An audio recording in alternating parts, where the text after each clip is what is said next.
And the first item on the agenda is the discussion of the Transit Village project, an overview and update. Mr. Roog. Good morning, Mayor, City Commissioners. Chris Roog, Executive Director of the Community Redevelopment Agency. It is good to see you this morning. Mayor, may I just say one word before he gets started? Oh, yeah. Just briefly, just wanted to say that this request was prompted by the recent vote on the extension of this project and really just looking for an overview. I know it's been a long time since this first came to us, although we have had some updates along the way. And so just wanted us to be more familiar with the project as I hope it's moving forward and getting closer to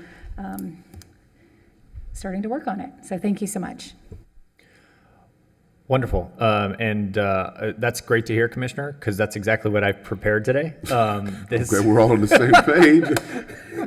So there are a lot of moving parts relative to specifically the incentive agreement that the CRA has with this project. So I have no doubt that you'll have lots of questions, but I've spoken with Administrator Johnson about this, and we're happy to schedule another work session with the CRA on this item to answer any additional questions that you may have after this presentation, because I do anticipate that there will be a lot of follow-ups on that. So, and then I'm also always available to answer any questions that you may have on this program and this effort. So, great.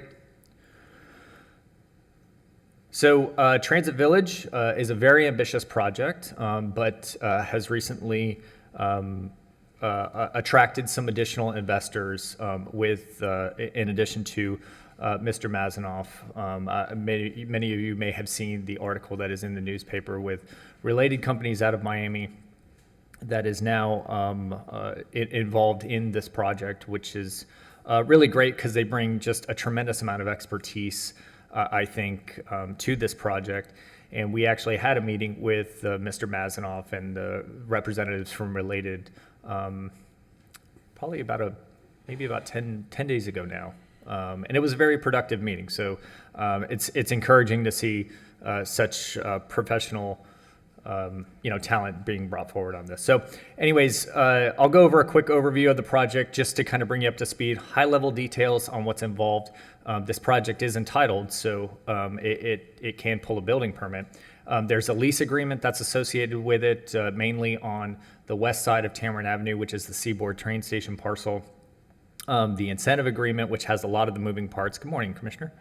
And then also, as it relates to the incentive agreement and some of the things that the CRA is obligated to do, I did want to give a very brief update on where we are on sort of the site plan that we are obligated to submit on on Transit Village's behalf, and then also some of the maintenance of the Seaboard train station, which is ongoing, and then happy to answer any questions that you all may have. So just a quick overview. This is where Tri-Rail arrives daily and is a major stop for that service that connects the West Palm Beach to the Southeast Florida region and is that commuter rail service. So that's facing north, which is the right side of your screen. Tamarind Avenue is towards the bottom. Clearwater Drive is to the west, with the northern boundary being Banyan Boulevard. The parcel that Transit Village predominantly is going to be built on is that wedge parcel that is owned by the county and is leased to, I believe it's leased. They have an agreement. The RFP is with Transit Village and the county. And then the red parcel is the one that is owned by the city, which does have a lease on it for improvements. And then where the star is located is the historic Seaboard train station, which is a great building and historic part of the city. So Transit Village, as I mentioned, it has a lot of different components to it. Currently, what is approved by the city involves residential, a hotel, quite a bit of office space that is located with the project, but also a tremendous amount of civic use, which I'll get into a little bit more. Again, just high-level details, but there is a component that the incentive agreement is used in order to help pay for that civic use and that public open space. So the lease agreement, again, which is this parcel along Tamarind Avenue that includes the Seaboard train station, was originally entered into in 2018. The whole purpose of this was the idea that the Palm Trans service could be relocated onto this parcel. And that was really something that I think has been reviewed and looked at several times as either a potential temporary and potentially permanent relocation of that Palm Trans service to the west side of Tamarind Avenue in order to just improve functionality and things like that. I really can't comment too much on the traffic or if that's a good idea or not. That is something that really involves engineering, but that was the purpose of leasing this parcel. That was amended last year, August 5th, 2020, and with that amendment, we agreed to do the site plan, which is what we're currently working on, but also it included that maintenance requirement that we would start working on the deferred maintenance, assuming that we get reimbursed for both that site plan and that deferred maintenance once the project is under construction.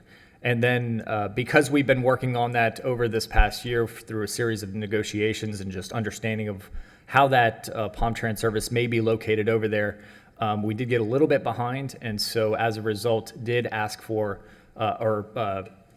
Transit Village did request a 11th month extension to that agreement, primarily due to just being a little bit behind on getting that site plan approved, but we are moving forward. As of last week, we had a follow-up meeting with Alta Planning, who is doing the planning project, and they understand the new schedule, and they are going to be working expeditiously moving forward. So the incentive agreement, which is a very large document, it has quite a bit of moving parts in it, is a $25 million tax increment agreement for a public podium and street and public realm improvements for the overall project. Now this, as a tax increment incentive, those funds are not paid out until the project is actually completed and starts generating revenue, at which point we then refund it back into the project. It does include in that agreement, there is that community benefits. Commissioner Warren, I know that is something that you have asked me about. So I do have some summaries of that community benefits, and I'll leave that with you once at the conclusion of my presentation so that you can review that. That was actually provided me by Mr. Lewis. Bruce, where are you at? Bruce. He was kind enough to provide that summary to me, so I will share that all with you. But it gets into a lot of the different things that include items such as the street improvements, but also has some workforce housing components, job requirements as far as hiring locally and things like that. So, and this was that package was directed by this board back in 2016. So that was something that the CRA was pretty cognizant about moving forward. In this incentive agreement, it's important to note that the lease of the parcel, and this is where the CRA and the city get connected, the lease of that parcel on Tamarind Avenue is mentioned in this incentive agreement. So all of this is sort of coordinated and connected, and you had the coordination between the CRA and city.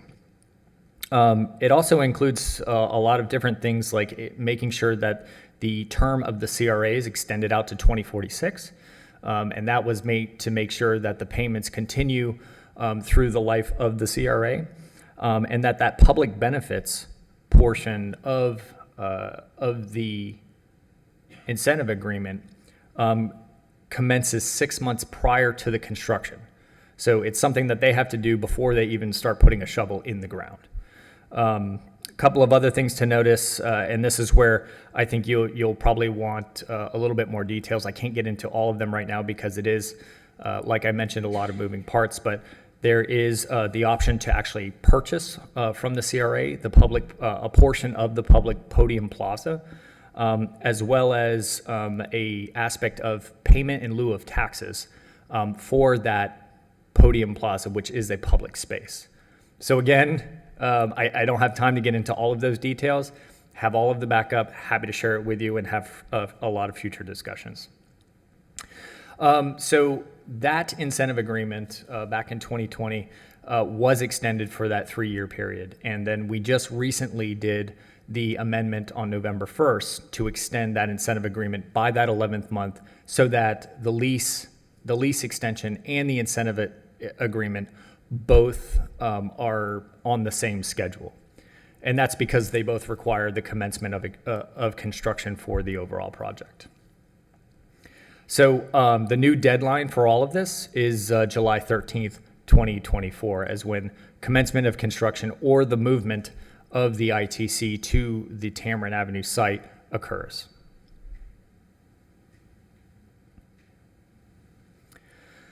So now, just want to talk a little bit about where we are with those two obligations that we have under the recent amendment. Again, this is the amendment that happened last year where we took on the obligation of submitting on behalf of Transit Village the site plan for the Tamarind site.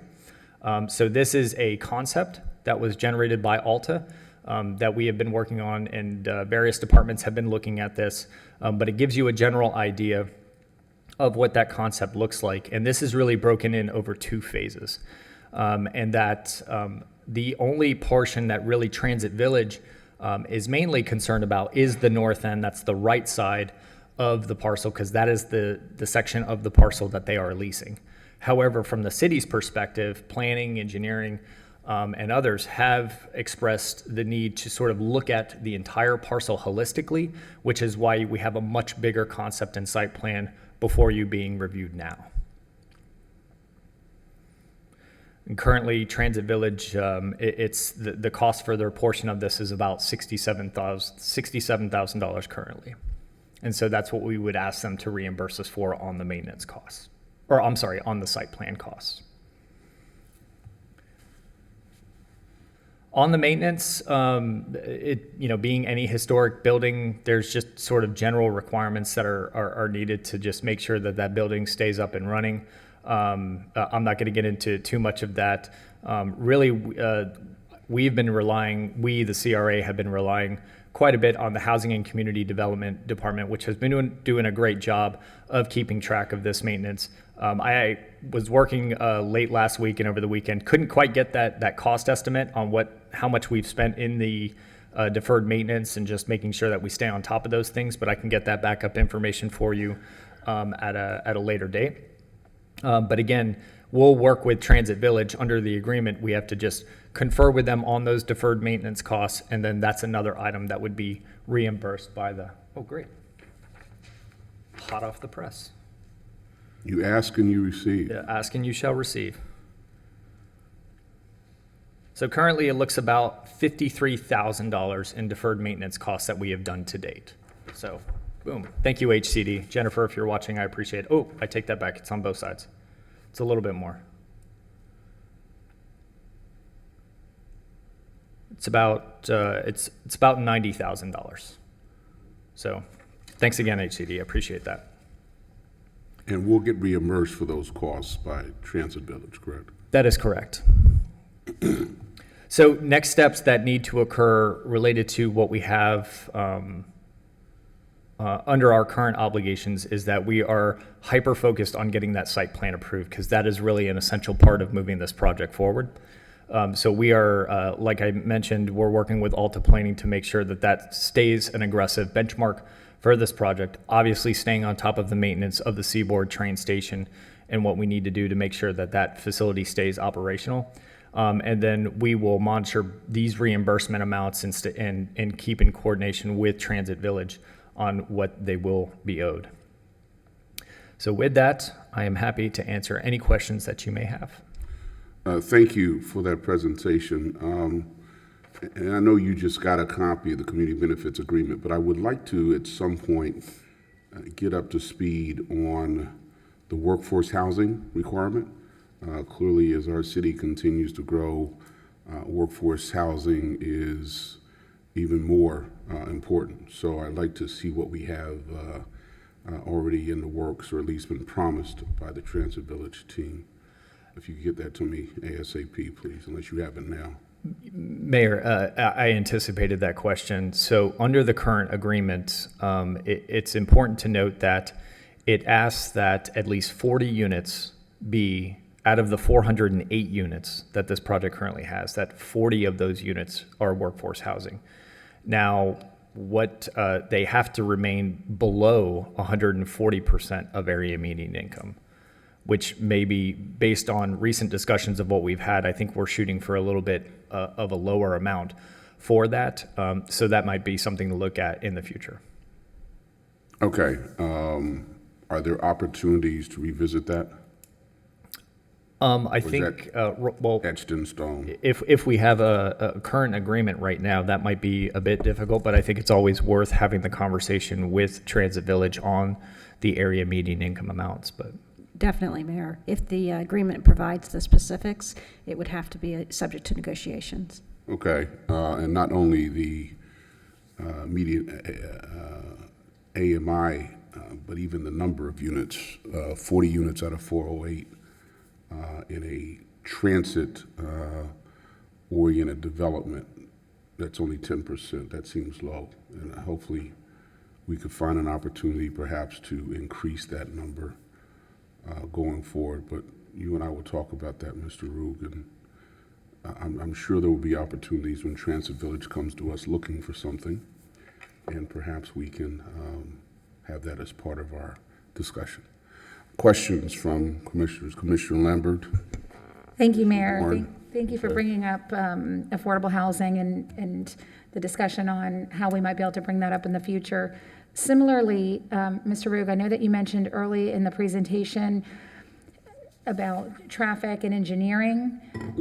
Can you talk about that a little bit more? I think you mentioned that maybe engineering might have more to say about that. You know, I just am thinking about when this was first proposed, how much the city has changed since then, in addition to talks about UF coming here into this area. And I just want to make sure that we're thinking about that and that we're continually looking at how traffic impacts this area. Absolutely. You know, it's interesting that you know, even though the city has changed quite a bit since this project was envisioned and the incentive agreement was drafted, that a lot of the spirit within that within the document still exists and are very much applicable to what we're trying to do. And it's essentially, if you look at the whereas clauses, they include things like, you know, making sure that this is a one park solution where you just come there and then you use other modes of transportation, enhancing pedestrian experiences, making it very easy for people to move around and using this very much as a hub. And so if we just sort of keep that spirit of the original agreement and the resolution in which this was passed under, I think that that's a great initial sort of premise and principle that we can continue to look at the project moving forward. I think engineering is definitely on top of all of that. And I know speaking with Alta, you know, there's been a lot of talks about design of how this whole thing could look from a transit planning center. But mostly, as you can see here, when we start looking at things like on the purple line, you really can't see it because I had to crop this photo. But that purple line is sort of a multi-use path for bicycles and pedestrians. You know, making that safe, comfortable connection across Tamarind Avenue from Clematis Street, which is a highly used crossing for pedestrians, and just making sure that that remains safe and consistent at grade level. Things like that I think we'll continue to make sure are in place when we submit this site plan. But I will tell you that engineering is very much in favor of making sure that this is sort of a people-first design. In all of the conversations that I've had, and even initially before she left, Wen Dang was a part of the design as well. And I have another rendering that is a little bit more polished, but actually looks at the entire Tamarind corridor all the way down to Okeechobee, shows the Fern Street crossing.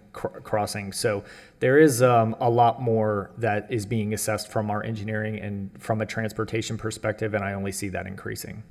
Great. Well, I appreciate it. And I think something else you said in the presentation is that we're looking at this holistically. And I appreciate that because there are a lot of moving parts, a historic building, tenant leases here as well. So thank you. I appreciate this update.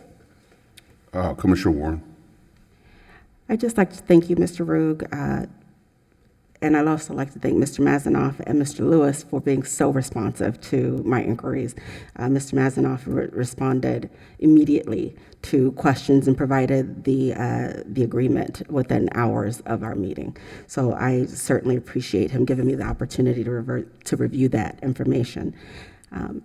Thank you also to the mayor for your emphasis on workforce housing and the fact that this is such a priority for the community. And I think that it's a higher priority than we've seen in recent times. So if any opportunity that we have to review perhaps increasing that, I think would be beneficial to the entire city. I would be interested in hearing more, although not this moment, but I would be interested in hearing more about what we have been able to accomplish as it relates to the community benefits program. And I'd also like to know more about what the plan of engagement is and what the action plan is for that community benefits and group.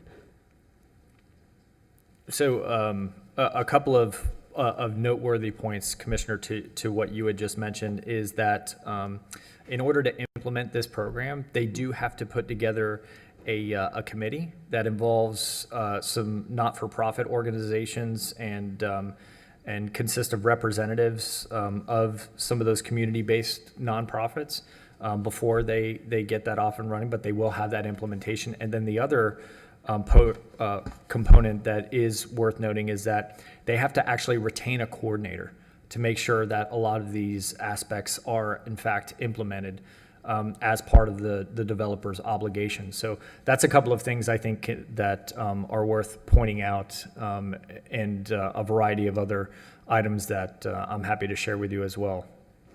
Okay, thank you very much. And when we get to the point of the job fairs, what I've noticed is that job fairs aren't resonating well with people in the community. So I would like to challenge you to come up with a creative way to advertise those opportunities. And I'm hoping that they're inclusive of reentry citizens and that we emphasize training to be able to help people build their skill sets and their resumes. Understood. Thank you. Commissioner Fox. Thank you so much for bringing this to us. I live only a couple blocks away from here, and so I'm very excited to see this area really thriving. And I think right now it's dark, it's not as clean as it could be. There's a lot of convenient parts to getting on the tri-rail, but I think not as many people are utilizing it because of just some of those safety issues. So I'm really excited about this. I know you mentioned that you might be coming back to us for an update, more or further presentation. I'm just wondering if you can have possibly someone from engineering come and speak to us a little bit about the mobility that they're looking at. I think we have talked so much recently about the tent site and how that at one point was thought to be maybe a mobility hub. And I have always thought that didn't make the most amount of sense because living in New York, for example, you would have Grand Central or something. You'd take the train and then maybe you'd go out and get in a cab or go downstairs and get on a subway. And it makes the most sense to me to have the transit hub where we have the transit. And so we already have so many of those items here, knowing that Brightline is only a couple blocks away. But that also we have this thriving city with people coming here every day that we're looking at what are the other options that we could have, whether it's buses down Okeechobee or metro rails or people movers or whatever the ideas are. I know that there's a lot of talks about that now, but I think that this location would be the ideal place for other opportunities that might be coming down the road. And I don't know what kind of space there would be here or if some of those are already being thought of now to incorporate in this, but it would be great if when you come back, if we could have more of an update possibly from engineering about some of the things they're thinking about or just how they anticipate all these things moving together. Thank you so much. Commissioner Warren. I don't know if I mentioned this already, but I think it's worth noting again how wonderful it is to look at an opportunity to transition from a brownfield to a greenfield. That's a huge, huge thing. So I just really wanted to bring some attention to that. Any other questions, comments? All right. Thank you, Mr. Roog, for that presentation, and we look forward to future conversations.